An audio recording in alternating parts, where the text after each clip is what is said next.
Araw ng Biyernes nga lang ba talaga pwede magluto ng munggo mga boss? Makapagluto nga kahit Lunes. Una kong ginawa, nagprito muna ako dito ng dilis mga boss. At ginawa kong tostado. Pagkatapos, sa pares na kawali, nagisa lang ako dito ng bawang, ng sibuyas, at saka ng kamatis mga boss. Igisa lang natin maigi yung unang mga ricado bago natin ilagay yung munggo na pinalambot ko kanina.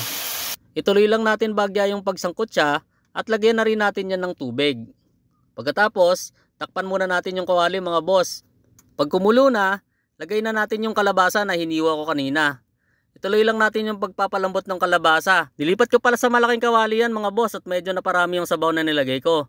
Isunod na rin natin yung sitaw. Yung siling pansigang mga boss, ilagay na rin natin. At yung dilis na tinusta natin kanina. At dahil nasa Nueva Ecija tayo mga boss, naglalagay sila ng pampaasim sa munggong niluluto nila dito. Tuloy lang natin yung pagluto mga boss. At timplahan na natin yan ng patis, ng shrimp cubes. At lagay na rin natin mga boss yung chicharon na pampadagdag sarap dun sa munggong niluluto natin.